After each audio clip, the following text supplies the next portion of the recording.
베트남에 대한 한국 기업들의 철수가 가속화되면서 베트남 정부에서는 당혹한 기색이 역력합니다.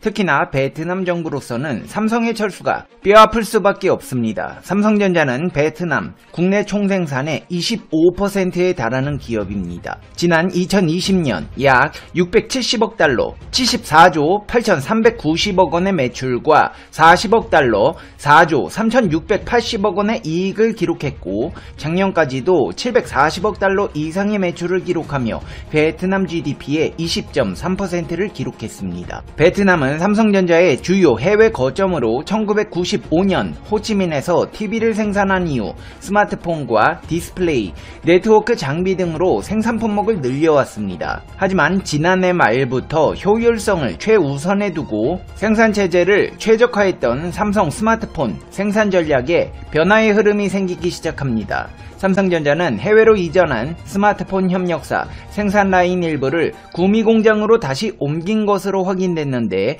이는 코로나19 이후 베트남 등 주요 공장에서 생산 차질을 겪고 난 뒤 내린 특단책입니다. 삼성의 이 같은 모습에 놀란 베트남 측에서는 정부가 직접 나서 구애에 나서기 시작했습니다. 특히나 베트남 다낭시의 러브콜이 적극적인데요. 다낭은 2010년대 후반부터 베트남 중부 관광의 중심지가 되었으며 베트남 내에서도 가장 인기 있는 관광지로 부상 중인 도시입니다. 특히나 다낭은 한국 TV 프로그램이나 입소문 등을 통해 많이 알려진 덕에 한국인 관광객이 가장 많이 찾는 곳으로 발전했습니다. 물론 시내의 중심인 하이저우 구역과 리조트, 호텔 지역을 제외하면 도시 자체가 세련되었다고 볼 수는 없지만 그럼에도 불구하고 한국의 많은 관광객들은 다낭을 찾았습니다. 지난 2019년 코로나가 발현하기 전 여행 레저 부문에서 한국인들이 가장 많이 찾은 곳은 공교롭게도 일본과 베트남이었는데요. 그 중에서도 베트남은 2017년 241만 명, 2018년 343만 명을 기록했고 2020년에는 400만 명을 돌파했습니다. 3년간 매해 100만 명씩 방문자가 증가한 셈입니다. 같은 기간 태국과 필리핀은 100만 명대에 머물렀습니다. 다낭의 인기가 치솟자 한국에서 출발하는 항공편도 폭증했습니다. 다낭 국제공항에 착륙한 국제선 비행기 70대 중 36대가 한국 출발 비행기였습니다.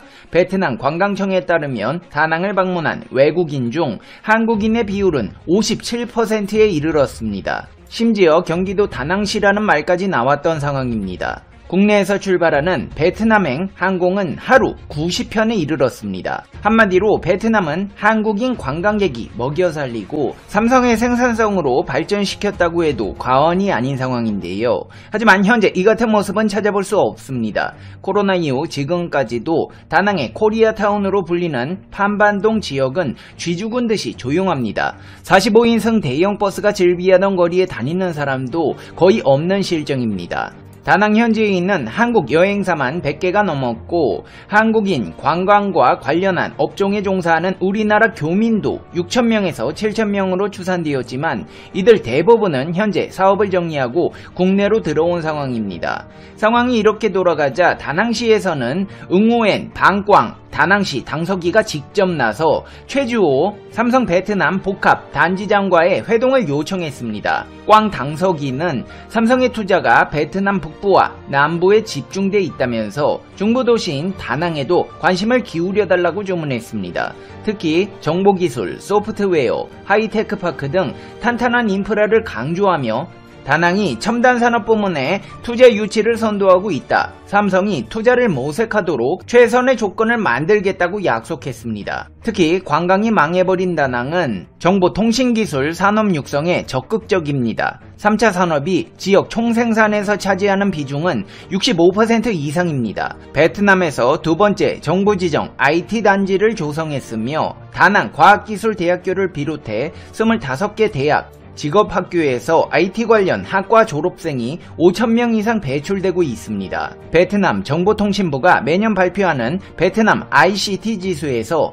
다낭은 12년 연속 1위를 차지했습니다. 이 같은 다양한 장점들을 강조하며 삼성에 적극적인 러브콜을 보내고 있는 다낭이지만 삼성의 입장에서는 베트남에 투자하기가 부담스러울 수밖에 없습니다. 툭하면 정전이 되는 전력 부족 사태와 더불어 어디로 튈지 모르는 베트남 당국 당국의 태도는 사업의 불확실성을 더합니다.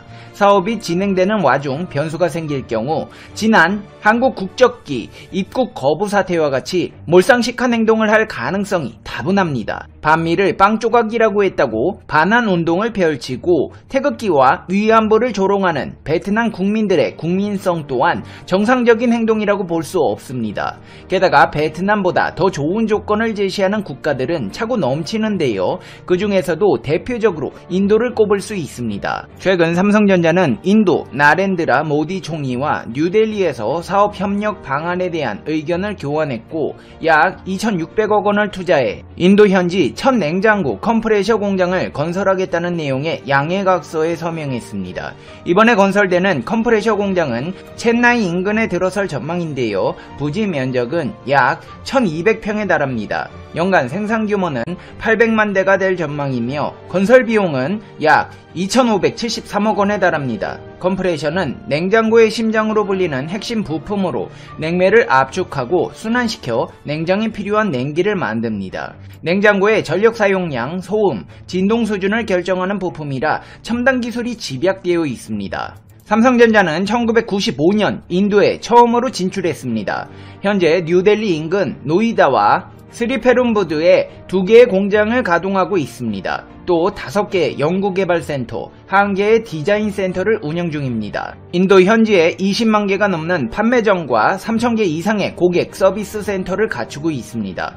더군다나 삼성전자는 미국과 중국을 잇는 최대 시장인 인도와 오래전부터 돈독한 관계를 유지해왔습니다. 이재용 삼성전자 부회장은 2016년 인도에서 모디 총리를 접견해 인도 투자 계획을 발표했고 2018년 노이다 공장 준공식에 참석해 모디 총리와 만났으며 2019년 나렌드라 모디 인도 총리를 위한 청와대 오찬에 참석한 바 있습니다. 인도 정부에서는 여기서 그치지 않고 베트남보다 더욱 적극적으로 삼성전자의 반도체 생산을 확대하기 위해 인도에 반도체 제조 공장을 세워달라는 러브콜을 보내고 있습니다. 특히나 냉장고 압축기, 생산시설 건립, 양해각서를 체결하면서 양측의 우호적인 분위기가 형성되었는데 인도 측에서는 이를 놓치지 않고 타밀나두에 반도체 제조시설을 지을 것을 촉구했으며 인도 정부가 반도체 기업들에게 제공하기로 결정한 보조금을 지원할 것이라고 약속했습니다. 지난해부터 인도 정부는 반도체 디스플레이 공장 유치를 위해 11조 8천억 원 규모의 인센티브 계획을 승인하고 세계적인 기업들과 접촉하고 있는데 만약 삼성 측에서 이 제안을 수락할 경우 이미 인도 노이다주에 35에이커 면적의 세계 최대 스마트폰 공장을 운영하고 있기 때문에 이익이 될 수 있습니다. 인도 정부는 자국의 반도체 생산을 촉진시킴으로써 전 세계적인 칩 부족 공급 현상을 억제해 나간다는 방침입니다. 실제로 인도의 반도체 소비 규모는 2019년 210억 달러에서 2025년 4천억 달러로 증가할 것으로 예상되고 있습니다. 또한 인도 반도체 설계 시장은 2015년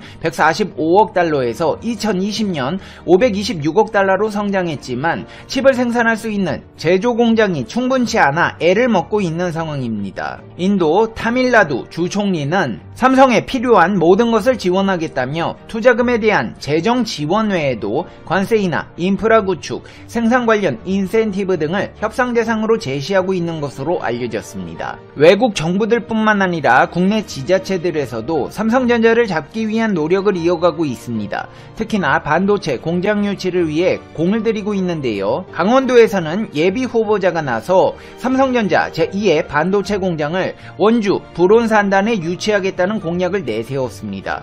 반도체 미래도시 전략에 맞춰 원주를 반도체 거점 도시로 만들기 위해 삼성 반도체 공장을 유치하겠다는 전략입니다. 과연 삼성전자의 반도체 공장이 어디에 건설될까?